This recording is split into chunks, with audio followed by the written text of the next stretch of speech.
I've been a psychiatrist for about 20 years now, conventionally trained, Harvard residency program, prescribed medications, and conducted psychotherapy with people. Loved my work. Did that for about that way for about 10 years. I came down with my own health issues. Ran 7 miles several times a week. I went to the gym. I exercised every day. I ate a low-fat, low-calorie, high-fiber diet. I did all the things that I thought I was supposed to do. And despite all of that, in my early 40s, I became unwell. And so the things like IBS and chronic fatigue and fibromyalgia and migraines and things that a lot of my middle-aged patients were suffering with, just through trial and error, I arrived at a diet that had basically taken care of all of these problems, every single one of them. It had a lot of meat and fat and cholesterol and fewer plants, and was much lower in fiber, and didn't have dairy products or whole grains or anything like that in it. And that was the diet that restored my health.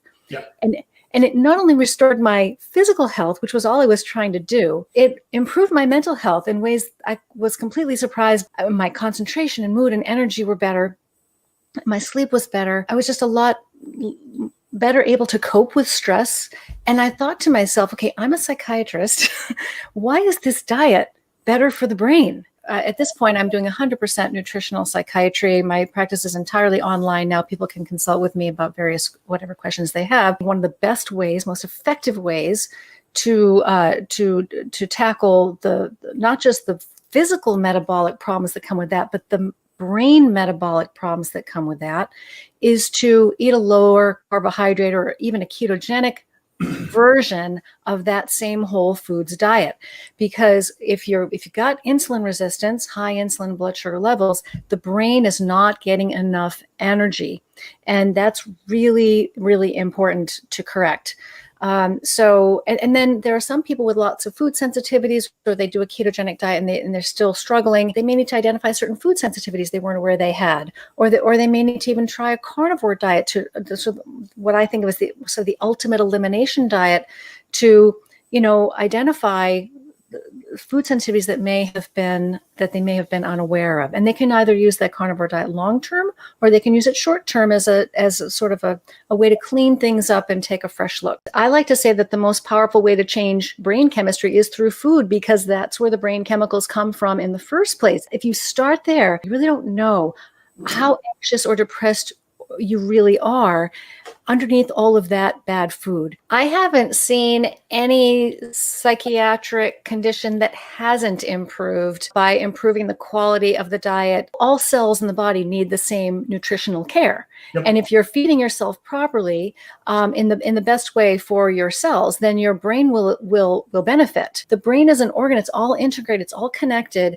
But I've really have yet to see somebody who hasn't benefited to at least some degree, and in many cases to a significant degree, by changing their diet. The keto diet and the low carb diets, significant benefits beyond food quality, because it improves energy delivery to the brain, reduces inflammation, reduces oxidative stress. You really can't go wrong eating this way.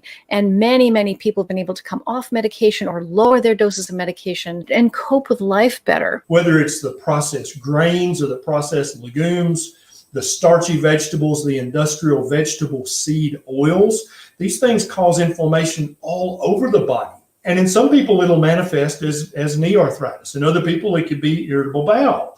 In other people, it can be depression and anxiety. Inflammation that you can see under the microscope or in the bloodstream in terms of the chemicals that are released, these inflammatory cytokines, these little SOS molecules that are traveling around saying, we're in distress, we're in distress. Inflammation is one of the underpinnings of most neurological and psychiatric disorders. Depression is, to a large extent, related to inflammation, and really every psychiatric disorder has inflammation at its core. One of the problems with eating a high sugar diet, a diet that's too high in carbohydrates, fructose, sucrose, etc., is that whenever you get a blood spike of glucose, you get a brain spike of glucose. That's a very serious problem because the brain can't handle a lot of glucose. The brain wants to be in a low glucose environment, but every time you eat something sweet or starchy that gives you a blood sugar spike, you're getting a brain sugar spike. And every time you get a brain sugar spike, you're getting a big burst of oxidative stress like free radicals building up in the brain, and inflammation. So inflammation and oxidation come with every one of those blood sugar spikes. And most people, as you know, Dr. Berry, are eating this way 3, 4, 5, 6 times a day. Yep. So this is putting the brain on this invisible internal roller coaster.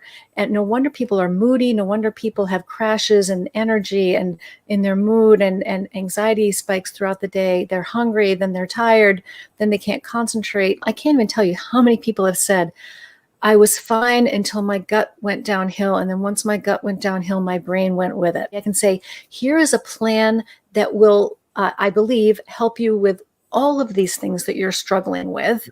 And instead of getting a lot of side effects, we're going to look for side benefits.